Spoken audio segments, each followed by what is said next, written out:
कास दास की आस बस श्वास श्वास परवास।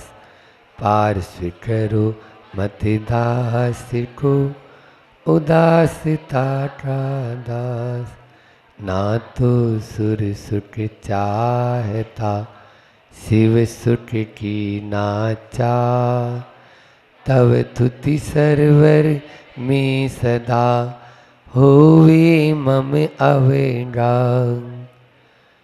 बोलिए बाजना के मूल नायक चिंतामणि पार्श्वनाथ भगवान की। परम उपकारी संत शिरोमणि आचार्य गुरुवर विद्यासागर जी महामुनिराज की। सब तरफ आनंद की लहर है और प्रतिदिन कुछ न कुछ नए ढंग से नए रूप में प्रस्तुत कर दिया जाता है। बात चल रही है वर्णमाला की अक्षरों पर।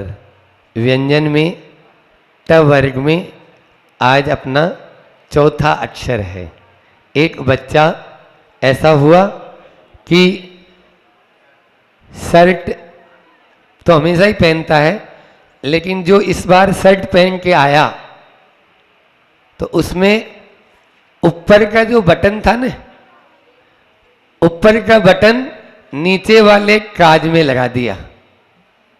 ऊपर वाला बटन नीचे वाले काज में लगाकर सामने आ गया। जैसे ही सामने आया तो माँ बोलती है, तुझे शर्ट पहनना नहीं आता? तरीके से शर्ट पहनना चाहिए। शर्ट पहनने का भी अपना एक ढंग होता है। कपड़े आप पहनते हैं तो उसका एक ढंग होता है, उस ढंग से कपड़े पहनना चाहिए। तो जिस प्रकार से वह शर्ट को ऊपर का बटन नीचे के कांच में लगाने से माँ ने उसको तोड़ दिया, उसी प्रकार से जीवन का भी एक जीने का तरीका होता है, जीवन का भी एक ढंग होता है। यदि ढंग से जिएंगे तो आपको कोई कुछ भी नहीं कहेगा, और बेढंग से जिएंगे तो हर कोई आपको टोकेगा कि ये क्या कोई जीने का तरीका है, ये क्या ढंग है। तो आज बात अपन को ढंग की करनी है और ढंग से करना है। यदि ढंग से नहीं बैठेंगे, ढंग से नहीं उठेंगे, ढंग से नहीं बोलेंगे तो आप भी बोलेंगे क्या महाराज जी तो ढंग से बोल ही नहीं रहे, इनको तरीका नहीं आता क्या। ये बात आपके सामने आ जाएगी। यद्वा तद्वा प्रवृत्ति, जो भी करेगा वो बेढंग करेंगे। इसलिए हमारा रंग ढंग सही होना चाहिए, है ना। जो व्यक्ति अपने आप में जिंदगी को सलीके से जीता है, तरीके से रहता है, उसका ढंग तो सही रहता है। और जो मौज मस्ती में रहता है और भोग विलास की जिंदगी जीता है, उसकी जिंदगी बेढंग की हो जाती है, बेढंग की हो जाती है। उसको कोई भी स्वीकार नहीं करना चाहता है। आज अपन उन्हीं जीवन के सूत्रों को, कि जीवन को ढंग से कैसे जिया जाए, इसके लिए 4 सूत्र अपन लेते हैं, ताकि अपना ये जो बेढंग का जीवन है ये ढंग में आ जाए, अच्छे से ढांचे में आ जाए। ढंग से ढांचा भी होता है, सही ढांचे में मूर्ति होती है। यदि अच्छा उसका रूप आकार होता है तो सबके लिए आकर्षण के योग्य होती है, अन्यथा कोई के आकर्षण नहीं हो पाता उसका ऊपर। इसी प्रकार से यहाँ पर भी 4 सूत्र दे रहे हैं जो आपको ढांचे में ढालने के लिए है, ढंग से जीने के लिए है। सबसे पहला है मृदुभाषी बने। पहला क्या है? मृदुभाषी बने। दूसरा है व्यवहार में शालीनता रखें। दूसरा क्या है? व्यवहार में शालीनता रखें। तीसरा है सहनशील बने। तीसरा क्या है? सहनशील बने। और चौथा है सरल बने। सरलता जीवन में आए तभी हम अपने जीवन को ढंग से जी सकते हैं, अन्यथा वो बेढंग हो जाता है। एक एक बिंदु पर थोड़े थोड़े समय में अपन चर्चा करते हैं कि पहला है, मैंने बोला मृदुभाषी बने, ठीक है ना। मृदुभाषी का मतलब ऐसा भी नहीं है कि हम चापलूसी बन जाएं, जैसा जिसको अच्छा लगता है उसको वैसा ही बोलना शुरू कर दें, नहीं। आप मृदुभाषी का मतलब ऐसा है मीठा बोले, ठीक है ना, और सामने वाले का हित कर बोले।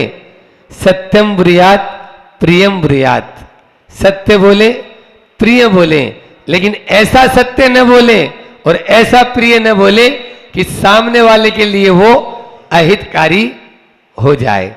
ऐसा बोलेंगे तो वो सामने वाले के लिए अहित हो जाएगा, इसलिए हितकारी बोले, प्रिय बोले और सत्य बोले। यह हमारे लिए मृदु में आता है, कोमलता में आता है, क्योंकि संतों ने कहा है कि बात से ही सारा काम हो जाता है। बात ही हाथी पाइए और बात ही हाथी पाऊं। एक कहानी आती है ना, कि एक राजा था और उस राजा को अपने उम्र जानने की इच्छा हुई, तो ज्योतिषियों को बुलाया और खूब सारे ज्योतिषी आ गए। आज तो राजमहल में अपन को कुछ न कुछ दक्षिणा मिलेगी अच्छी। अब जो ज्योतिषी आया, वो पहला ज्योतिषी जो आता है वो बोलता है, अरे राजा जी, आपकी देखते देखते आपकी आंखों के सामने 7 पीढ़ी मर जाएगी। आपकी आंखों के सामने क्या होगा? 7 पीढ़ी मर जाएगी। ऐसा जैसे ही सुना, राजा आग बबूला हो गया। इसको फेंक दो हाथी के पांव के नीचे। क्या बोलता है ये? अब क्या करे, क्योंकि उम्र उसकी इतनी थी, लेकिन बोला हाथी के पांव के नीचे फेंका दो, 7 पीढ़ी। अब दूसरे को बुलाया, दूसरा ज्योतिषी समझ गया कि अगर सीधे सीधे राजा को कुछ कहेंगे तो बुरा लगेगा, इसलिए बोला कि क्या बताएं, ऐसा योग तो बिरलों की कुंडली में होता है, ऐसा सबकी कुंडली में नहीं होता। राजा जी, आपका जैसा योग है वैसा योग तो किसी की कुंडली में, किसी की पत्री में होता ही नहीं है। आपकी जो ये पत्री देखी मैंने, अद्भुत है, हजारों में एक को मिलती है ऐसी पत्री। आपके पत्री हजारों में एक को मिलती है, और आप इतने भाग्यशाली होंगे कि आप अपनी 7 पीढ़ियों का मुंह अपने स्वयं देख पाएंगे। आप अपनी 7 पीढ़ियों का मुंह, अपने पोती नाती नाती के नाती का मुंह आप स्वयं देख पाएंगे। ऐसा बोलते ही इसको एक हाथी दे दो, इसको एक हाथी दे दो। बात दोनों एक ही है, बातें तो सब एक हैं। मैंने बोला था पहले भी, कहने के हैं ढंग और सिके चने अच्छे लगे लौन मिर्ची के संग। बातें तो सब एक है, कहने के हैं ढंग और सिके चने अच्छे लगे लौन मिर्ची के संग। इसलिए लौन मिर्ची के माध्यम से जब उन चनों को भी अच्छे से प्रस्तुत कर दिया जाता है, आप लोग बहुत माहिर होते हैं। इसलिए ढंग से अपन बोलेंगे, ढंग से बात करेंगे, मृदुभाषी बनेंगे, तब ही निश्चित रूप से हम अपने आप को उन्नत कर पाएंगे, सामने वाला भी तभी उन्नत हो पाएगा, आपकी बात पर विश्वास करेगा। दूसरा है शालीनता से रहें, शालीन बने। व्यवहार में शालीनता आना बहुत जरूरी है। यदि हमारा व्यवहार अकड़दार होगा तो कोई भी हमारे से बात नहीं करेगा। और आज रुआबदार ज्यादा मिलते हैं, रोबदार ही ज्यादा मिलते हैं, आबदार कम मिलते हैं।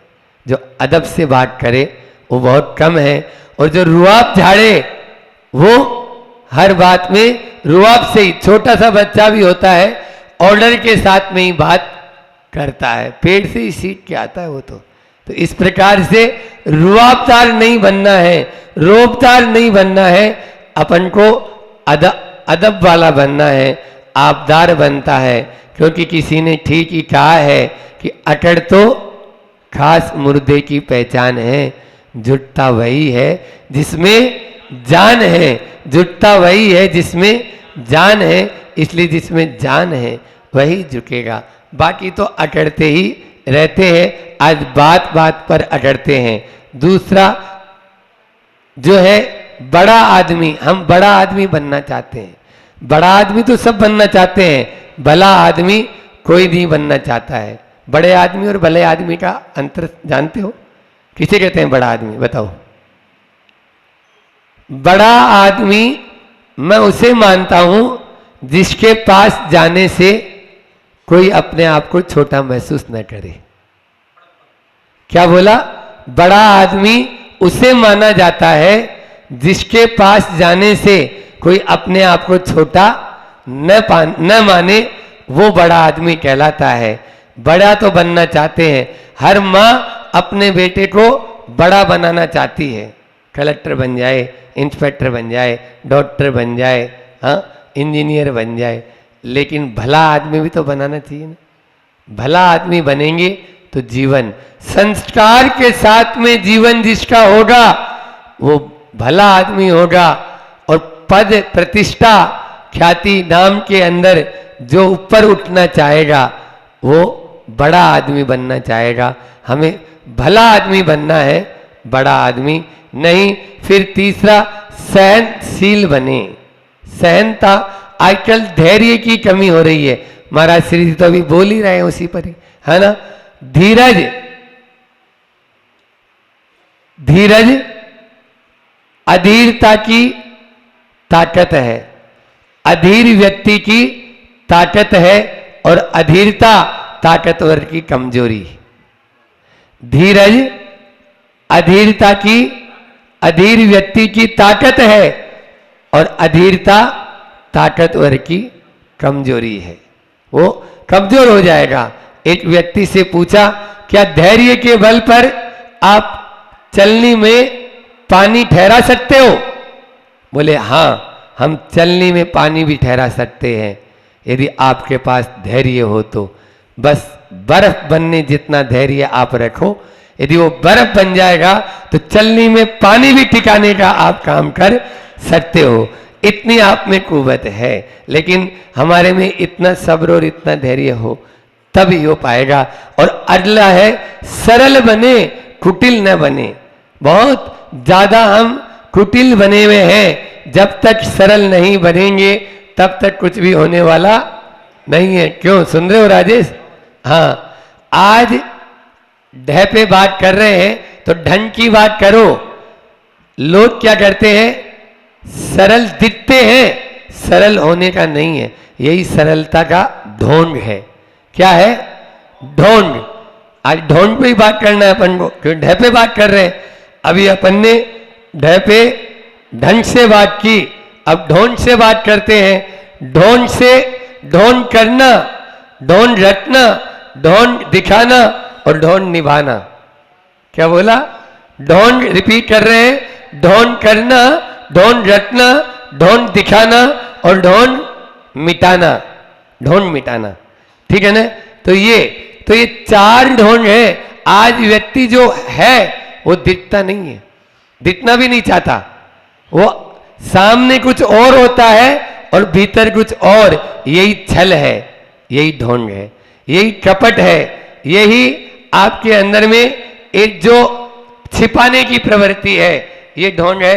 ढोंग का मतलब है प्रदर्शन, ढोंग का मतलब है नौटंकी, ढोंग का मतलब है कुटिलता। हमारे अंदर में सरलता नहीं। इस ढोंग से बचना है तो ढोंग करो मत, ढोंग रखो मत, ढोंग दिखाओ मत। हाँ, जो ढोंग अभी हो रहा है उसको मिटाओ। उसको क्या करना है? मिटाओ। ढोंग मिटाने में लग जाओ तो निश्चित रूप से हम सरल बन जाएंगे। और वैसे भी हम संसार में कितने भी कुटिल हों संसार के अंदर में, लेकिन जब धर्म के मार्ग में आना है तो बिल्कुल सरल बनना होगा। बिल्कुल सरल सहज हम बन जाएंगे तो निश्चित रूप से हमारा ढोंग दूर हो जाएगा। फिर इसी के माध्यम से हमारा जो ढर्रा है ना, एक और ढह पे ढर्रा ले लेता हूं, है ना, पुराना ढर्रा। जो पुराने आदमी होते हैं ना, वो कितना ही समझाओ उसको, उनको वहीं पे पूजा करना है तो वहीं पे करना है, उन्हीं भगवान की करना है तो उन्हीं भगवान करना है। ये ढर्रा बोलते हैं इसको, है ना। वो लीड से हटना ही नहीं चाह रहे हैं। ध्यान रखना, हमारे यहाँ पर धर्म करने का मतलब ढर्रे पर चलना नहीं, पुराने ढर्रे पर नहीं। हम धर्म करने का मतलब ये है जो सबके हित में हो, जो सबके लिए अच्छा हो, जिसमें सब समूह से जुड़ सकें, जिसमें सबकी उन्नति हो सके, ये हमारे लिए सही ढर्रा बताया। इस ढर्रे को अपनाओ। पुराने एक बार ऐसा हुआ, मेरे पास में एक बाप बेटा पिताजी आए, और होता ही अक्सर माता या बेटा आता है या पिता या बेटा आता है तो बोलते ही हैं, पिता बोलते हैं, आया नहीं उसके पहले बोलते हैं जैसे निसी है, महाराज जी इसको धर्म करने के लिए बोलो, ये बिल्कुल मंदिर नहीं जाता है, इसको अभिषेक के लिए बोलो, ये अभिषेक नहीं करता है, धोती नहीं बदलता है, ठीक है ना। महाराज जी बोलते हैं तो भी नहीं बदलता कई बार तो, लेकिन बदल लेता है। तो ऐसा हुआ कि वो बोले कि इसको नियम दिलाओ, तो मैंने बोला भाई धर्म किया कर कुछ। बोले महाराज जी मैं अपने पिताजी जैसा धर्म नहीं करना चाहता, मैं अपने पिताजी जैसा धर्म। क्यों, क्या बात है भैया? बोले वो मंदिर में तो 3 घंटा रहते हैं, इसकी बात नहीं है, और की ले लो अपन, नहीं तो लोग ऐसा समझेंगे कि हाँ इसी के ऊपर ले लिया है अपन। ये तो एक समझाने दृष्टि से है, क्योंकि 2-3 दिन हो गया और महाराज जी बोलते ही हैं कि भैया अभिषेक में क्यों नहीं आ रहे हो, आना ही है। तो इसलिए कितना भी जरूरी काम हो, कुछ भी हो, अरे आप एक अरग चढ़ा के भट जाओ, आप तो बिल्कुल मस्तक निभाओ, बस पर्दनी बदलो, लुटिया डालो और भट जाओ। आप बोली में भी शामिल मत हो, हम तो कह रहे हैं शांति धारा में भी शामिल मत हो, चले जाओ, लेकिन उतना तो करो, वहां तक तो आओ। तो ये तो बोले, वो व्यक्ति बोलता है कि मैं ऐसा धर्म नहीं करना चाहता जो माता पिताजी मंदिर में तो 3 घंटा दे देंगे, लेकिन घर आकर कोई छोटी सी भी गलती हो जाए तो पूरा घर आसमान पर उठा लेंगे, आसमान पर। बोले वही तो चाहते हैं महाराज जी, हम तो मंगल पर घर खरीदना चाहते हैं, ऊपर आसमान में घर बनाना चाहते हैं सभी, वहां पर प्लाट अलॉट हो रहे हैं, बनाना चाहते हो क्या? हाँ। बोले महाराज जी वहां भी एक घर बनाना चाहते हैं, एक मकान मिल जाए तो अच्छी है। कहते नहीं है, वहां पे ये सब बेवकूफ बना रहे हैं आप लोगों को, समझ आ रहा है? धरती के घर को आसमान में पहुंचा रहे हैं और यही डर्रा चल रहा है, ये बेवकूफ बनाने का डर रहा है। इस डर्रे से बाज आओ, बाजना वाले हैं अपन, तो बाज आओ, तभी तो अपन धर्म के उस सही ढंग को, उस सही स्वरूप को पहचान पाएंगे। और अंतिम है कि निश्चित रूप से अपन ने ढंग से जीना सीख लिया है, ढोंग करना छोड़ दिया है, और डर्रा जो पुराना था उसको भी छोड़ दिया है। एक और होता है जैसे ढकोसला, ढकोसलापन, है ना। तो ढकोसलेपन से भी अपन को ऊपर उठना है, तभी जाकर हमारा यह सही धर्म करना सार्थक होगा। आगामी 8 तारीख से 13 तारीख तक इन सब न वो ढोंग से रहेंगे, न ढकोसले में रहेंगे, और न वो पुराने ढर्रे से काम करेंगे। हाँ, हम सब मिलकर बाजना वाले ढंग से पंच कल्याण को संपन्न करेंगे, ये निश्चित रूप है, ये निश्चित रूप से सही रहेगा। तो ढंग से अपन को सारा काम करना है, अनुशासन और एकता का परिचय देते हुए अपन को सब कार्य करने हैं, वैसा आप लोग करेंगे।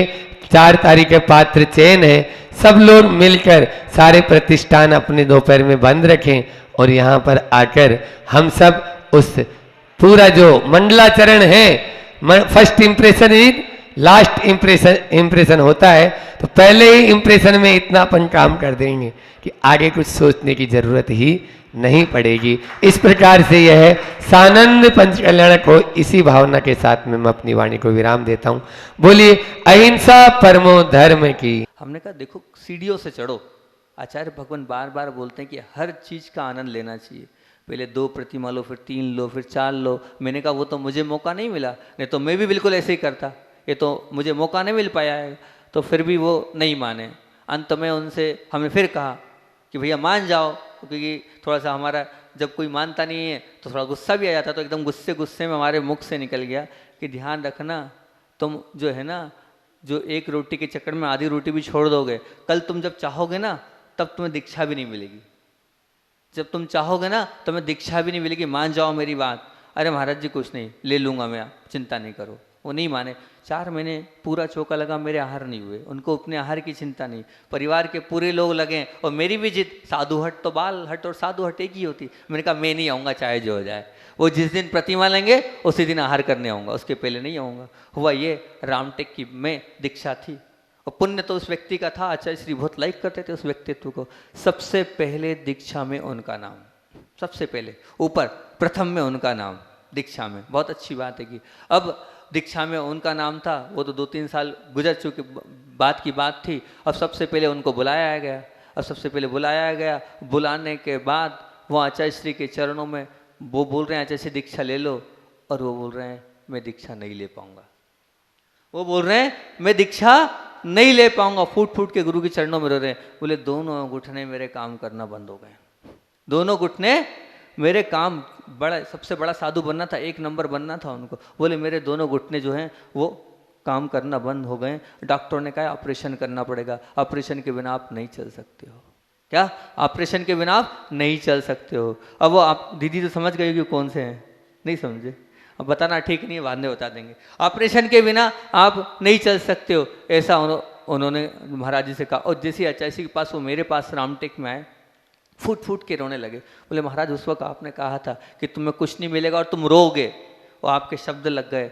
आपने कहा था ना रोगे, आज मैं रो रहा हूँ, सामने दीक्षा खड़ी है और मैं नहीं ले पा रहा हूँ, ये मेरी मजबूरी है। मेरे दोनों घुटने काम करना बंद कर दी। मैंने कहा था ना भैया ले लो ले लो, उससे पुण्य बढ़ जाता तो हो सकता है ये रोग दूर हो जाता, कुछ ना कुछ टल जाता, पुण्य इकट्ठा कर लेते। लेकिन 4 साल पहले 3-4 साल पहले की बात है, तुमने मेरी बात नहीं मानी, अब रोना ही तुम्हारी किस्मत में लिखा है, रोना ही तुम्हारी किस्मत में लिखा है। तो अब यही है, हम अच्छा नहीं बन पाए, हम मुनि नहीं बन पाए, लेकिन कम से कम जो है वो तो बन जाए। हम वो भी नहीं बन रहे, अब वो भी चला गया, वो भी चला गया। अब फिर बाद में भली प्रतिमा ली और आज प्रतिमा लेकर वो अपना जीवन यापन कर रहे हैं, लेकिन वो मुनि तो नहीं बन पाए, वो रह गए, आगे नहीं बढ़ पाए। बिल्कुल सत्य घटना आपके सामने रख रहा हूँ। वो जो व्यक्तित्व अशोकनगर के हैं, अब मैं नाम नहीं लूँगा, अशोकनगर के व्यक्तित्व हैं, समझ जाएंगे जो लोग जानते होंगे। संघ में सबसे ज़्यादा चौका वही लगाते हैं और सबसे ज़्यादा वैयावृत्ति वही करते हैं, ऐसे वो व्यक्तित्व हैं।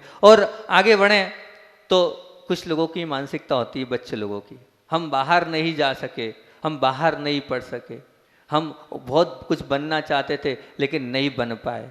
ये विडम्बना नहीं है। विडम्बना क्या है? विडम्बना आज ये है कि जो लोग बाहर गए और बाहर जाकर स्थिति क्या हो रही है, वो शराबी बन गए, वो जुआरी बन गए, वो ऐसी कुसंगति में पड़ गए और अपने जीवन को उन्होंने खराब कर लिया। ये विडम्बना है। अगर आप नहीं बाहर जा पाए तो विकल्प नहीं करना, जो लोग नहीं जा पाए, लेकिन जो गए हैं और जाकर अपने जीवन को जिन्होंने समाप्त कर दिया, ये जीवन की विडम्बना है। इंदौर चतुर्मास किया, वहाँ का इतिहास देखा, बुंदेलखंड के बच्चे, बुंदेलखंड जिसको कहते हैं कि जैन धर्म कहाँ है, तो बोले बुंदेलखंड में वो बच्चे वहाँ पढ़ रहे हैं और उनके शौक और उनके सब कुछ देखोगे तो क्या है, सब बर्बाद हो गए वो। लेकिन आपको पढ़ाना है, आपको लिखाना है। पढ़ाई जैसे गांव में होती ही नहीं है, बाहर ही पढ़ाई होती है और बाहर ही सब कुछ मिलता है। और बाहर जाने के बाद सब संस्कार समाप्त हो गए, सब मर्यादाएं समाप्त हो गई, सब नियम कायदे एक कोने में रखे रह गए और सब कुछ समाप्त हो गया। तो ये मत मानना कि हम बाहर पढ़ नहीं पाए, नहीं, ये जीवन की क्या विडम्बना नहीं। विडम्बना तो ये बाहर जाकर अपने जीवन को जिन्होंने समाप्त कर लिया, ये विडम्बना है। और ये मान के चलना, एक और बोलता हूँ, लोग बोलते हैं मेरी शुद्ध बुद्धि का स्वामी बन जाऊँ मैं। कैसी बुद्धि का? शुद्ध बुद्धि का स्वामी बन जाऊँ। बहुत अच्छी बात है। ये अगर नहीं बन पाए भाई, हम शुद्ध बुद्धि का स्वामी नहीं बन पाए, पर विडम्बना ये है कि आप सूक्ष्म बुद्धि के स्वामी बन गए। क्या बोलना चाहते हो? शुद्ध बुद्धि ये है कि जीवन में सरलता, सहजता, पवित्रता आ जाए, ये शुद्ध बुद्धि है। और सूक्ष्म बुद्धि क्या है? हम पढ़ने गए थे आगम को, गए थे धर्म को समझने, अब सूक्ष्म बुद्धि बन गई। और सूक्ष्म बुद्धि ऐसी बन गई कि हमने अगर थोड़ा बहुत पढ़ लिया तो अब टांग खींचने लग गए दूसरों की। भैया ये ऐसा मत करो, ये ठीक नहीं कर रहे हो, अरे तूने छीन लिया मेरे को, सोला खराब हो गया। ये छोटी छोटी बातों पे उस धर्म को बहुत कठिन बना दिया हम लोगों ने, बहुत कठिन बना दिया। क्यों? क्योंकि अब हमारी वो जो बुद्धि है शुद्ध नहीं बची, सूक्ष्म हो गई है। ये हो गया आएगा। एक बच्चे की बात बताता हूँ, एक बच्चा आया, वो बच्चा आया और दादी जो थी उसकी, दादी लोग बैठी यहाँ पर, दादी लोग ध्यान से सुन लो, वो बहुत गुस्सा कर रही थी उस दिन। तो उस बच्चे ने बोला, क्यों आज क्या है, क्यों आज अष्टमी की चतुर्दशी है। बोले आज अष्टमी की चतुर्दशी है। बोले क्यों, बोले वो जो दादी गुस्सा उसी दिन ज्यादा करती है जिस दिन अष्टमी चतुर्दशी होती है। या तो दादी का उपवास रहता है, या दादी का जो है वो रस का त्याग होता है, या कुछ होता है खाने को मिलता नहीं है और दादी की गर्मी बढ़ जाती है, वो चिड़चिड़ करती है, गुस्सा करती है कि अरे शुद्ध बनने गए थे आप, लेकिन क्या कर दिया, सूक्ष्म बन गए। आपने बुद्धि को इतना सूक्ष्म बना लिया कि जरा जरा सी बात पे दूसरों की कमियां निकाल रहे हो, गलतियां निकाल रहे हो आप। तो ये बुद्धि आपकी क्या हो गई, ये आपकी बुद्धि सूक्ष्म जरूर हो गई है, लेकिन सूक्ष्मता कोई काम की नहीं है। ये सूक्ष्मता जो है और खराब है। धर्म को इतना कठिन मत बनाओ। शुद्ध बुद्धि करने गए हो तो वास्तविकता में शुद्ध बनो, बुद्ध बनो, तब तो आपका कल्याण होगा। विडम्बना ये नहीं है, विडम्बना ये कि जो आप अपने जो धर्म को कठिन बना रहे हो, ये विडम्बना। छोटा सा बच्चा वो क्या बोल रहा है, क्या आपको देखकर वो जज कर रहा है कि आज अष्टमी चतुर्दशी है। मतलब अष्टमी चतुर्दशी को ग्रंथों में लिखा है गुस्सा करना चाहिए, कषाय करनी चाहिए, नाराज होना चाहिए।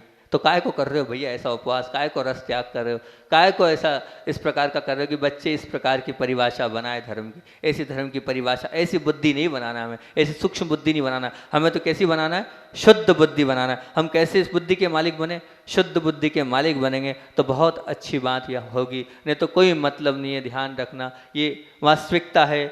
अगर हमें कहीं पहुंचना है तो अपने आप को उत्कृष्ट और महान बनाना है। उस उत्कृष्ट और महान बनाने के लिए हमें क्या करना पड़ेगा, तो पीड़ाओं को तो झेलना ही पड़ेगा। पुरस्कार जब ही मिलता है जब पीड़ाएं झेलते हैं। निर्मलता तभी आती है जब हम क्या करेंगे, वो सोना तभी निर्मल होगा जब अग्नि परीक्षा देगा, वो तभी होगा। वह समंदर की गहराई में हम तभी गोता लगा सकते हैं जब हम प्रयास करेंगे, गोता लगाने के लिए बढ़ेंगे। ऊंचाइयों पर हम तभी पहुंच सकते हैं जब हम प्रयास करेंगे पहुंचने के लिए। सिद्ध शिला पर तभी पहुंच पाएंगे जब हम महावीर बनने के लिए तैयार होंगे, तभी तो वो महावीर हम बने, हमारे जीवन में हम महावीर के गुण लाएं, तब हम उत्कृष्टता की ओर आगे बढ़ सकते हैं, आगे बढ़ें। यही भावना है और आगे आप ऊंचाइयों तक छुएं, यही भावना है। बार बार रोज रोज मैं एक ही बात पे प्रेशर दे रहा हूँ कि हमें किससे जुड़ना है, भगवान बनना है तो भगवान की सेवा, भगवान की भक्ति, भगवान की आराधना करनी पड़ेगी।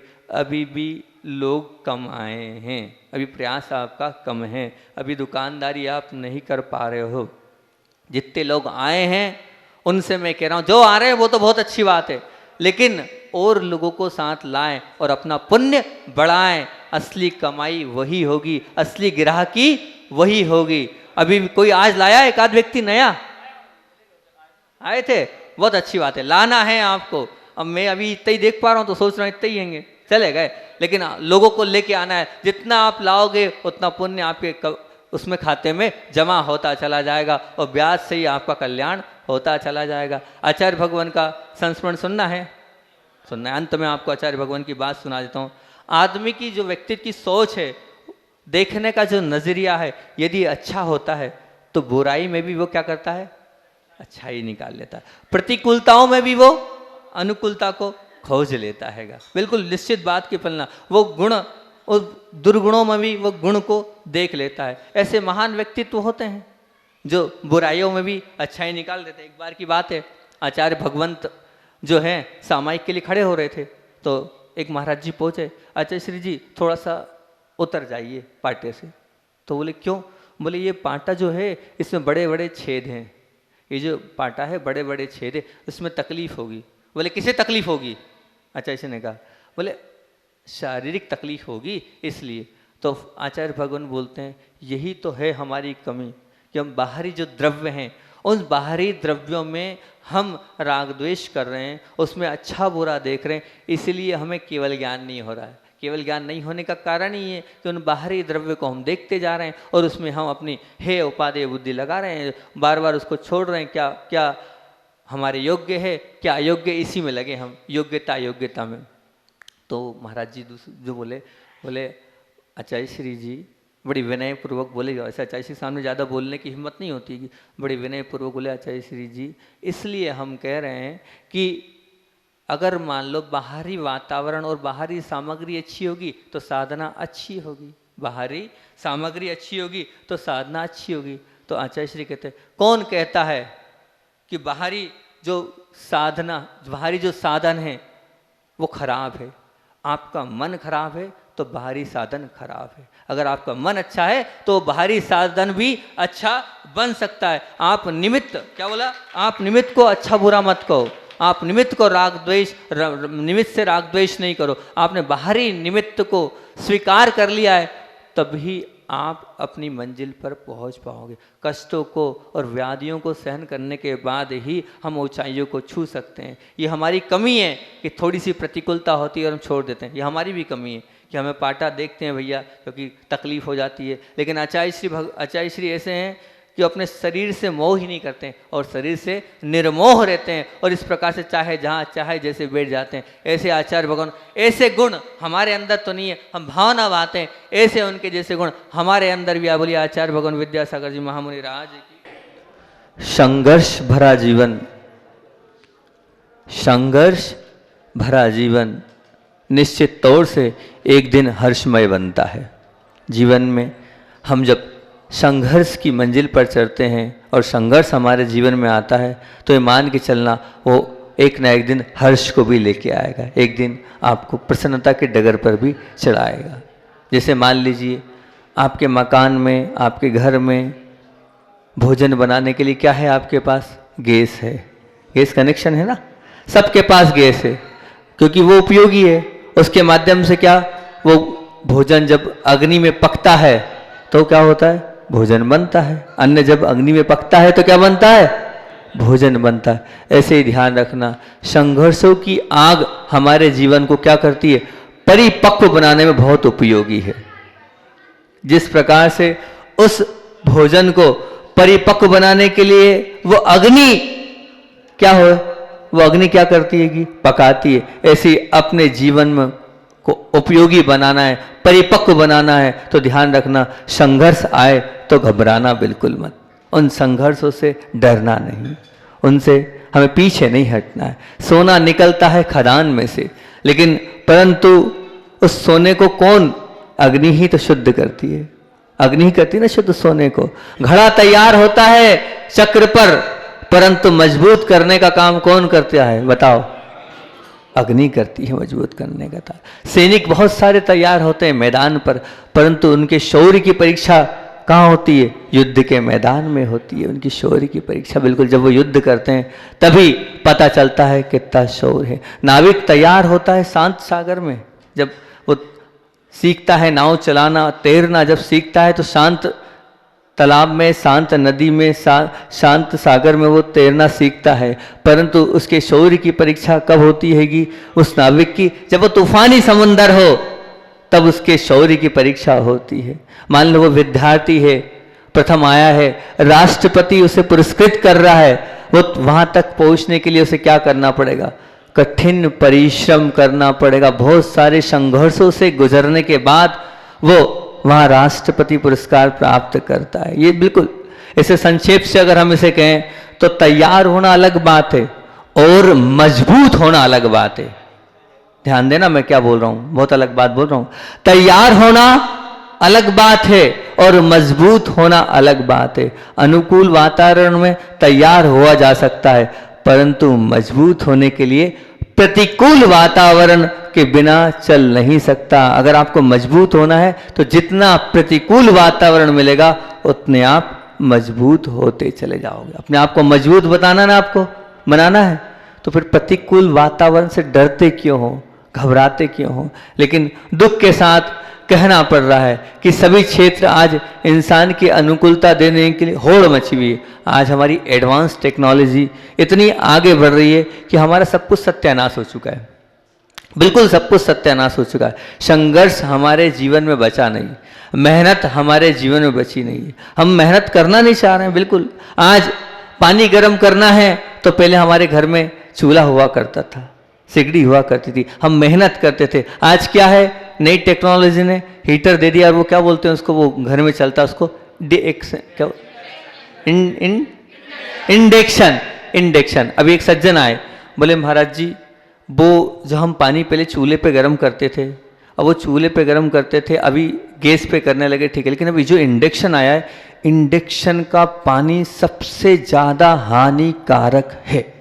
बोले आप विचार करो, जो पानी तो उसमें गर्म किया था तो और एकदम आपने बटन दबाया और वो बनने लगा। मतलब उसके अंदर के जितने भी खनिज पदार्थ हैं, मिनरल्स, जो खूबियां हैं, उसकी जो गुण हैं, वो सब गुण समाप्त हो जाते हैं एक साथ। इस प्रकार से आप उसको गर्म कर रहे हैं।